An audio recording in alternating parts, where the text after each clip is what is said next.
Janasena party ఆవిర్భావ దినోత్సవ వేడుకలు కాకినాడ జిల్లా వ్యాప్తంగా పార్టీ శ్రేణులు ఘనంగా జరుపుకున్నారు.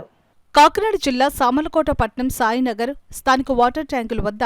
పెద్దాపురం జనసేన పార్టీ ఇన్ఛార్జ్ తుమ్మల రామస్వామి ఆధ్వర్యంలో జనసేన 11వ ఆవిర్భావ దినోత్సవం జెండా ఎగురవేసి ఘనంగా నిర్వహించారు. ఈ సందర్భంగా రామస్వామి మీడియాతో మాట్లాడుతూ, ఒక వ్యక్తి కోసం, నిజాయితీ కోసం ఒక సిద్ధాంతాన్ని నమ్ముకుని పెట్టినటువంటి పార్టీ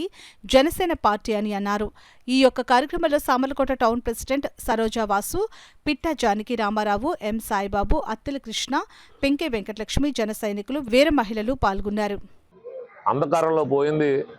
మరి వెనకబడినటువంటి జార్ఖండ్, బీహార్ కన్నా వెనకబడిపోయింది ఆంధ్ర రాష్ట్రం అని ప్రజలు గుర్తించడం, తద్వారా పవన్ కళ్యాణ్ గారి నాయకత్వాన్ని ముఖ్యంగా మహిళలు, యువత పెద్ద ఎత్తున కోరుకోవడం జరుగుతూ ఉన్న సందర్భంలో ఏదైతే తెలుగుదేశం పార్టీ అధ్యక్షుడు చంద్రబాబు నాయుడు గారిని మరి అక్రమంగా నిర్బంధించి అక్రమ కేసులు ఆయన మీద బనాయించి సెంట్రల్ జైల్లో పెట్టినప్పుడు జనసేన పార్టీ అధ్యక్షులు పవన్ కళ్యాణ్ గారు చొరవ తీసుకుని ఎట్టి పరిస్థితుల్లో ఇది అన్యాయమైన ఆయన నమ్మి మరి ఒక నాయకుడు కష్టాల్లో ఉన్నప్పుడు మనం అండగా నిలబడాలనేటువంటి ఉద్దేశంతో ఆ రోజు కేంద్ర కారాగారం దగ్గరికి వెళ్ళి ఆయన బేషరతుగా మరి ఎటువంటి కండిషన్స్ లేకుండా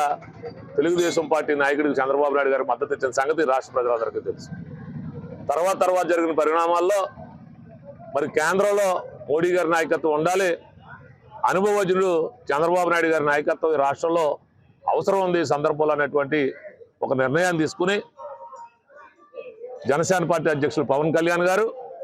మరి రాబోయే 2024 సార్వత్రిక ఎన్నికలకి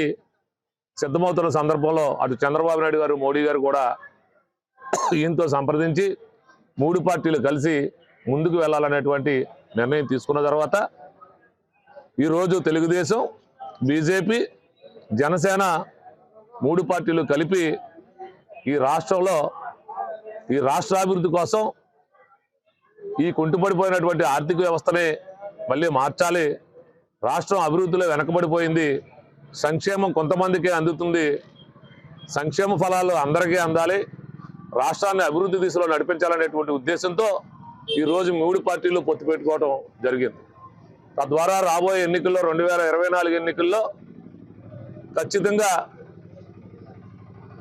కూటమి విజయం సాధిస్తుందని పెద్దాపురం నియోజకవర్గ ఇన్ఛార్జిగా నేను కూడా ఆశాభావం వ్యక్తం చేస్తా ఉన్నాను.